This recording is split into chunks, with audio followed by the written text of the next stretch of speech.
মেরাজ রজনীতে বিশ্বনবী দেখলেন রিজালান কিছু লোক লাহুম আজফারুন মিন নুহাস, তামা দিয়ে তৈরি আঙ্গুল, এই আঙ্গুলগুলো দিয়ে তারা ইয়াখদাশুনা উজুহাহুম ওয়া সুদুরাহুম, নিজেদের লোহার আঙ্গুল দিয়ে তামার আঙ্গুল দিয়ে নিজের গালের গোশত নিজের বুকের গোশতগুলো টেনে টেনে ছিঁড়ে ছিঁড়ে খাচ্ছে। বিশ্বনবী বললেন জিব্রাইল মানহুম ইয়া জিব্রাইল, ও জিব্রাইল আমাকে তুমি বলো এরা কারা। সাইয়েদনা জিব্রাইল বললেন হুম আহলুল গীবাতি মিন উম্মতিক, আপনার উম্মতের মধ্যে যারা দুনিয়ার বুকে গীবত করত এই লোকগুলো হলো তারা। আলোর পথে 24 ঘন্টা শুধু ইসলাম প্রচার। সব শেষে আল্লাহ বললেন ওয়ালা ইয়াগতাব বা'দুকুম বা'দা আইয়ুহিব্বু আহাদুকুম আন ইয়াকুলা লাহমা আখিহি মাইতান ফাকারিহতুমু, খবরদার খবরদার একে অপরের গীবত করো না। আলহামদুলিল্লাহ ফরিদপুরে এসব নাই, গীবত আছে। এটা একটা মহামারী, গীবত হচ্ছে মহামারী, বাংলাদেশের জাতীয় রোগ। আমি নাম দিয়েছি বাংলাদেশের জাতীয় শারীরিক রোগের নাম হচ্ছে ডায়াবেটিক্স, ঠিক কিনা? আর এই মানসিক সবচেয়ে বড় রোগ বাংলাদেশের হচ্ছে গীবত। এটা হুজুর থেকে আরম্ভ করে, আলেম থেকে শুরু করে, সাধারণ মানুষ থেকে শুরু করে, নেতা নেত্রী থেকে শুরু করে 17 কোটি মানুষ খুব মজা পায়, রসগোল্লার চেয়ে মজা। আপনার ইবাদত গুলো দিয়ে দিচ্ছেন সব আরেকজনকে, যার ব্যাপারে আপনি গীবত করতেছেন। আপনার হজ কষ্ট করে মিনায় ধাক্কাধাক্কি করে যে হজটা করছেন, ধাক্কাধাক্কি করে হাজরা আসওয়াদের চুমুটা দিয়েছেন, আরাফাতের ময়দানে চোখের পানি ছেড়ে যে কান্নাটা করেছেন, এই সব সবগুলো আপনি তার আমলনামায় তুলে দিয়েছেন।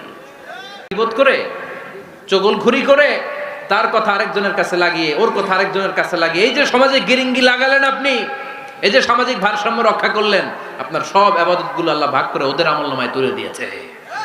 খবরদার, মরা ভাইয়ের গোশত খাওয়ার চেয়ে বড় অপরাধ। এই দেশে হালাল সিস্টেমে অনেকে গীবত করে এইভাবে, আমি আপনাদেরকে দেখাই। কথা শুরু করবে এইভাবে, কি যে অবস্থা সমাজের, বলাও যায় না, বললে তো গীবত হয়ে যায়, না বলেও পারি না, তাই না? এরকম বলে না অনেকে, বললে তো কি হয়ে যায়? হ্যাঁ, বললে যদি গীবত হয়ে যায় তাহলে স্টপ। এতটুকু যেহেতু বোঝেন যে বললে গীবত হয়ে যায়, তখন স্টপ। আওয়াজ করে বলেন, তখন স্টপ। মেরাজ রজনীতে বিশ্বনবী দেখলেন রিজালান কিছু লোক লাহুম আজফারুন মিন নুহাস, তামা দিয়ে তৈরি আঙ্গুল, এই আঙ্গুলগুলো দিয়ে তারা ইয়াখদাশুনা উজুহাহুম ওয়া সুদুরাহুম, নিজেদের লোহার আঙ্গুল দিয়ে তামার আঙ্গুল দিয়ে নিজের গালের গোশত নিজের বুকের গোশতগুলো টেনে টেনে ছিঁড়ে ছিঁড়ে খাচ্ছে। বিশ্বনবী বললেন জিব্রাইল মানহুম ইয়া জিব্রাইল, ও জিব্রাইল আমাকে তুমি বলো এরা কারা। সাইয়েদনা জিব্রাইল বললেন হুম আহলুল গীবাতি মিন উম্মতিক, আপনার উম্মতের মধ্যে যারা দুনিয়ার বুকে গীবত করত এই লোকগুলো হলো তারা। চায়ের দোকানে এগুলো খুব চলে, এর কথা ওর কানে, ওর কথা এর কানে, এরকম একটা গিরিঙ্গি লাগায়, আছে না নাই? এগুলো করবেন। গীবত কাকে বলে? যিকরুকা আখাকা বিমা ইয়াকরাহ, সহিহ হাদিস। তোমার ভাইয়ের ব্যাপারে এমন কথা বলা যেটা শুনলে, তার অনুপস্থিতিতে এমন কোনো কথা বলা যেটা শুনলে সে মনে কষ্ট পাবে, বলবেন এগুলা? না, স্পেসিফিক কিছু কাজে বলতে পারেন। যেমন সমাজে কেউ দুর্নীতি করতেছে, খুব খারাপ কাজ করতেছে, সমাজটাকে শেষ করে দিচ্ছে, তার বিরুদ্ধে জনমত তৈরি করার জন্য বলতে পারেন।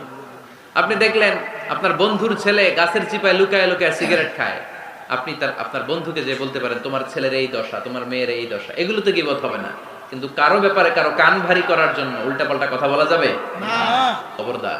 তাহলে গীবতকেও আমরা কি বলে দিলাম? এই 4-5 জন নো বলতে হবে, নো। গীবতকে আমরা কি বলবো?